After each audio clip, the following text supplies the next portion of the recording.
الرجیم بسم اللہ الرحمن الرحیم ان هذه امتکم امتا واحدہ وقال النبی صلی اللہ علیہ وسلم المسلم کجسد واحد صدق اللہ العظیم۔ پھر سیاست چھوڑ کر داخل حصار دی میں ہو، پھر سیاست چھوڑ کر داخل حصار دی میں ہو، ملک و دولت ہے فقط حفظ حرم کا ایک ثمر، ایک ہوں مسلم حرم کی پاسبانی کے لیے، نیل کے ساحل سے لے کر تاب خاک کاشغر۔ صدر محترم ذی وقار مہمان خصوصی اور معزز سامعین کرام، یہ بات روز روشن کی طرح آیا ہے کہ عالم اسلام کسی ایک خطہ میں محدود نہیں، بلکہ اس کے پرستار ہر بر اعظم میں زندگی بسر کرتے نظر آتے ہیں۔ بالخصوص بر اعظم ایشیا اور افریقہ میں مسلمانوں کی تعداد کروڑوں میں ہے، اور کم و بیش 55 ملکوں پر مسلمانوں کی آزاد اور خود مختار حکومتیں ہیں، جن میں توحید و رسالت کے پرستاروں کی تعداد 1.5 ارب نفوس سے بھی زائد ہے۔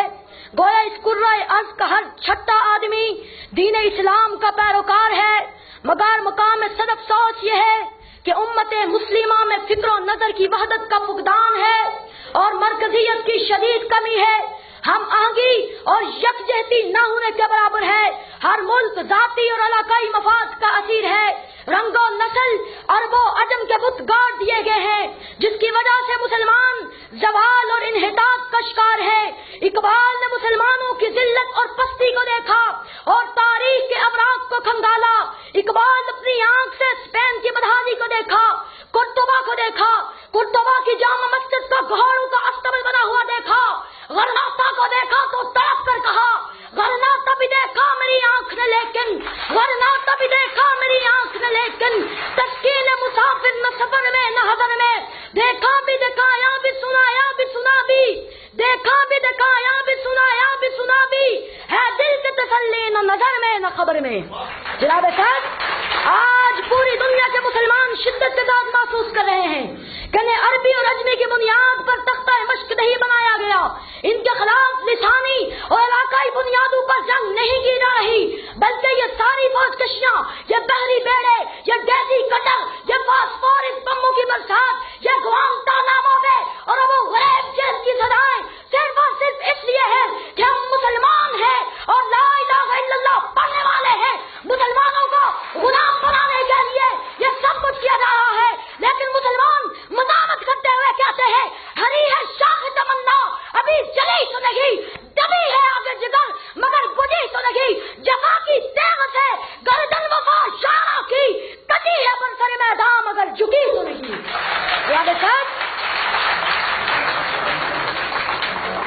تاریخ ہمیں یہ بتاتی ہے کہ جب بھی مسلمان متحد ہوئے تو انہوں نے اپنے سے کئی گنا بڑے دشمن کو شکست فاش دی ہے۔ غزوہ بدر میں 313 نے 1000 کو شکست دی، غزوہ خندق میں 3000 نے 10,000 کو شکست دی، غزوہ موتا میں 30,000 نے 1.5 لاکھ کو شکست دی۔ ہر دور میں مسلم امت کے اتحاد نے فتح کا پرچم گاڑا ہے۔ وہ دور حضرت عمر کا ہو یا وہ دور محمد بن قاسم کا ہو یا وہ دور صلاح الدین ایوبی کا ہو یا وہ دور طارق بن زیاد کا ہو، جن کے بارے میں اقبال تڑپ کر گرج کر کہتے ہیں جلا ڈالی تھی تم نے کشتیاں ادرس کے ساحل پر، مسلمان پھر تیری تاریخ دہرانے کا وقت آیا، چلے تھے 313 جہاں سے تم مسلمان ہو، انہی ماضی کی راہوں پر پلٹ جانے کا وقت آیا۔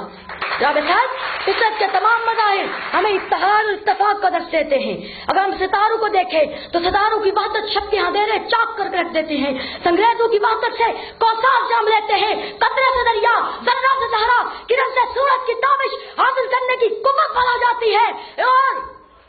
پاؤں کی طاقت سے یہ بات ثابت کی جا سکتی ہے یہ عظمت باطل دھوکہ ہے، یہ عظمت کافر کچھ بھی نہیں، مٹی کے کھلونے ہیں سارے، یہ کفر کا لشکر کچھ بھی نہیں۔ اللہ سے ڈرنے والوں کو طاقت سے ڈرانا مشکل ہے، جب خوف خدا ہو دل میں اگر پھر کس طرح کیا اثر کچھ بھی نہیں۔ وما علینا الا